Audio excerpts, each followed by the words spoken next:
líbranos del mal. Vamos a ver hoy esta séptima y última petición del Padre Nuestro.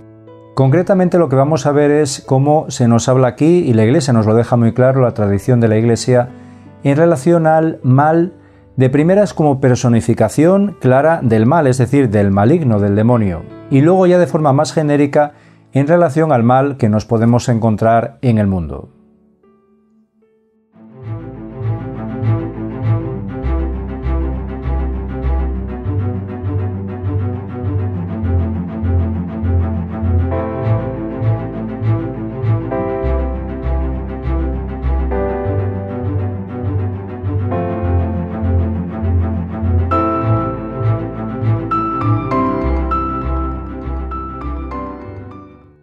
En esta última petición del Padre Nuestro, lo que vemos es que claramente esto que nos muestra el Señor que debemos de pedir en la oración cada uno de nosotros es algo que se identifica con lo que el Señor también pedía claramente a Dios Padre. De esta manera nos aparece muy claramente en el Evangelio de San Juan, en el capítulo 17, el versículo 15. Decía el Señor: «No te pido que los retires del mundo, sino que los guardes del maligno». Bien, pues el Catecismo de la Iglesia Católica comienza este desarrollo de esta última petición precisamente con esta cita bíblica, porque lo que nos muestra el Catecismo es que de primeras, cuando aquí el Señor nos habla que pidamos que el Padre nos libre del mal, de primeras sería en esa personificación del maligno, es decir, del demonio, como decíamos. De esa forma nos podemos centrar en el punto 2850 del Catecismo de la Iglesia. Y muy concretamente también nos aparece ya directamente en el siguiente punto, en el 2851. Aquí nos dice el Catecismo: «En esta petición el mal no es una abstracción, sino que designa una persona, Satanás, el maligno, el ángel que se opone a Dios. El diablo es aquel que se atraviesa en el designio de Dios y su obra de salvación cumplida en Cristo». Bueno, pues como vemos, la tradición de la Iglesia nos deja muy claro esto, ¿no? Cómo tenemos que ver esa petición muy centrada en la acción del demonio en nuestras vidas. Pero no solo eso, sino que lógicamente tiene que ser mucho más extensivo. Tenemos que ver esa petición no solo centrada en esa acción de Satanás, del demonio, sino también en todo lo que surge a partir del demonio, es decir, el mal que nos podemos encontrar en la vida. Y esto lo podemos ver también muy claramente en el punto 2854 del Catecismo, que dice así: «Al pedir ser liberados del maligno, oramos igualmente para ser liberados de todos los males, presentes, pasados y futuros, de los que Él es autor o instigador. En esta última petición, la Iglesia presenta al Padre todas las desdichas del mundo». Como vemos, aquí ya nos muestra todo lo que nos podamos encontrar en esta vida, todos los males, ya sea crisis personales, ya sea enfermedad, ya sea todo tipo de circunstancias que nos impliquen un dolor, un sufrimiento en la vida, hasta lógicamente ya el culmen de la muerte. Líbranos del mal. De primeras, ya en la palabra de Dios nos aparece muy claramente esta figura del mal como entidad personal, como vemos ya en el Catecismo, que nos aparece en primer lugar en una multitud de libros. En el Antiguo Testamento nos aparece esta entidad personal en el Génesis, Levítico, Deuteronomio, primer libro de Crónicas, el libro de Job, en los Salmos y en profetas como Isaías, Ezequiel y Zacarías. Es decir, estamos hablando de esa figura de Satanás. También, además, en los 4 evangelios aparece de una manera muy extensa. Y no solo en el Nuevo Testamento, en los 4 evangelios, sino también en otros textos del Nuevo Testamento, ya sea en el Apocalipsis o en las cartas de San Pablo. Con lo cual, se nos muestra muy claramente esa presencia muy clara. Ya de primeras, en los primeros libros, como decíamos ya en el libro del Génesis, ya en el primer momento, en el momento de la creación, nos aparece esa imagen de esa serpiente tentadora que la Iglesia siempre ha visto muy claramente identificada con Satanás. Es decir, desde el primer momento de la humanidad hasta pasajes de los Evangelios, como muy claramente en las tentaciones del demonio o Satanás hacia el Señor. De esta manera, en San Lucas se nos relata de esta forma: Jesús, lleno del Espíritu Santo, volvió del Jordán y el Espíritu lo fue llevando durante 40 días por el desierto, mientras era tentado por el diablo. Esto nos aparece en el capítulo 4, al comienzo del Evangelio de San Lucas. Aquí San Lucas utiliza el término diablo para identificar, para nombrar a esta entidad personal. Sin embargo, en San Marcos nos aparece en ese mismo pasaje de esta manera: se quedó en el desierto 40 días siendo tentado por Satanás. Vemos claramente cómo en la Biblia nos aparecen diferentes términos para identificar a este personaje concreto. El término original en hebreo sería Satán. Satán de por sí significa el adversario, el acusador, es decir, ese enemigo, pero es significativo como se nos muestra también con esa actitud de acusar. Bien, pues a partir de este término hebreo nos surge Satanás, que sería, digamos, la versión en griego, por eso nos aparece habitualmente en los Evangelios, del término Satán en hebreo, que aparece más habitualmente en el Antiguo Testamento. De la misma manera nos aparecerán también como sinónimos de este término Satán, diablo, del griego diabolos, o demonio, de daimon, daimonion, también en griego. Es decir, Satán es un término de origen hebreo, Satanás es, digamos, su versión en el griego, y diablo y demonio también son sinónimos en griego. Bueno, pues todos ellos son habituales dentro de la palabra de Dios, además de otros términos que también aparecen, otras denominaciones.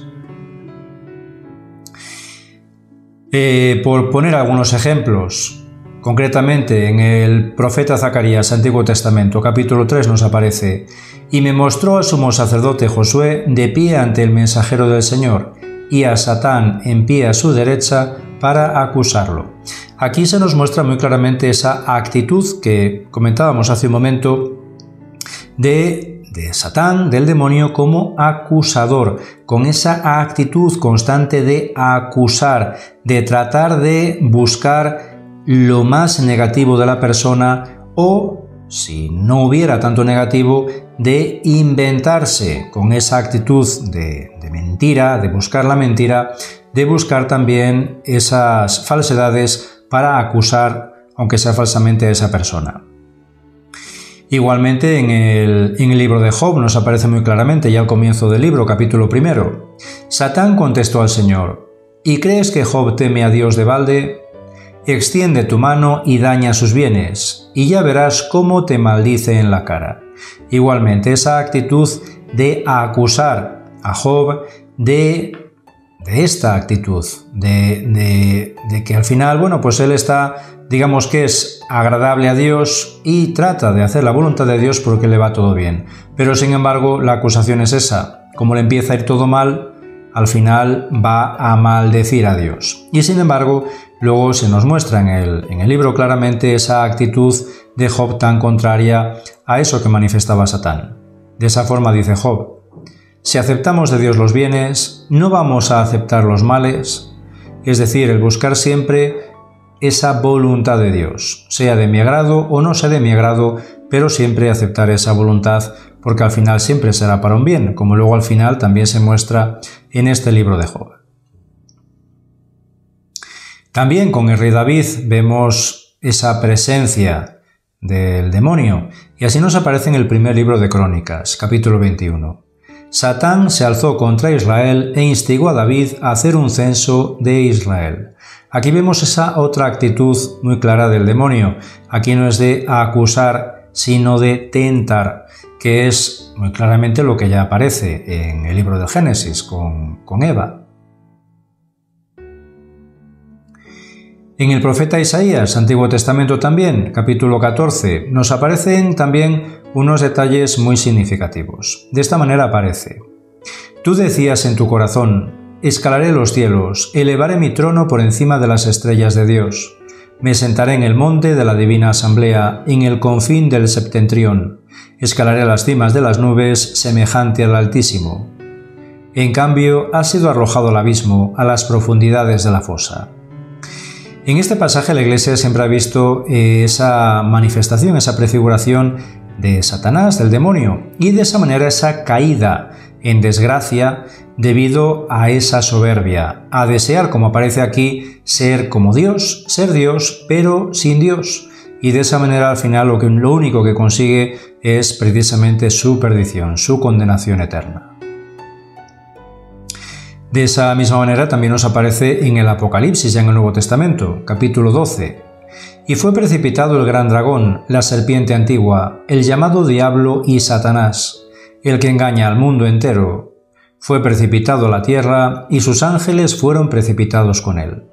Aquí ya se nos vincula también esa figura de, como dice, del diablo y de Satanás, esos dos términos, con esa serpiente antigua, esa identificación también con esa serpiente del Génesis, esa tentadora de Eva. De la misma manera, también en el Apocalipsis, capítulo 12, también nos aparece: fue precipitado el acusador de nuestros hermanos, el que los acusaba ante nuestro Dios día y noche. Aquí también se nos identifica en el Nuevo Testamento esa actitud del demonio como acusador de todos, buscando siempre lo malo, lo negativo, lo pernicioso, igual que nos aparecía claramente en el Antiguo Testamento. Caso concreto en el pasaje que veíamos de Job.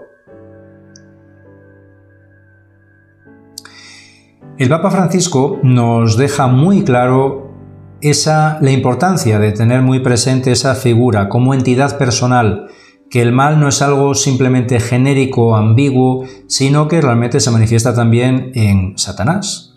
Y de esa forma, concretamente el 30 de octubre del año 2014, en una homilía en la misa en la casa de Santa Marta, en su residencia, decía: a esta generación y a muchas otras se les ha hecho creer que el diablo era un mito, una figura, una idea, la idea del mal. Pero el diablo existe y nosotros debemos combatir contra él. Lo dice la palabra de Dios. De esta manera el Papa Francisco ya manifiesta esto. La Iglesia, la figura, esa entidad personal de Satanás, no es algo que surge con la Iglesia, sino que ya directamente en la palabra de Dios, desde los comienzos, ya en el Antiguo Testamento, aparecía muy claramente esa verdad de fe, igual que luego también se manifiesta muy claramente en el Nuevo Testamento. Es más, incluso el Papa Francisco, en una misa en Palermo, en Italia, en la memoria de un sacerdote asesinado por la mafia, manifestaba estas palabras tan duras el 21 de marzo del año 2014, dirigiéndose precisamente a estos mafiosos que se negaban a convertirse. Decía él: «Convertíos, aún hay tiempo para no acabar en el infierno.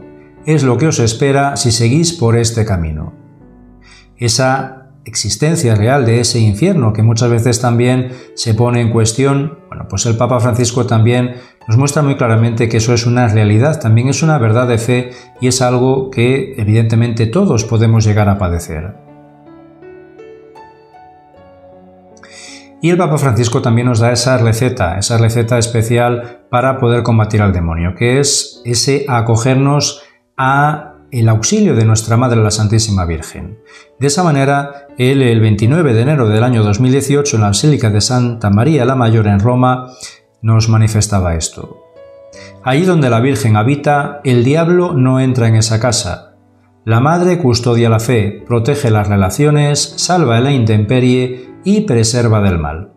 Nos seguía hablando aquí de esa presencia del mal como entidad personal, el diablo, pero al mismo tiempo también nos hablaba luego del mal en general.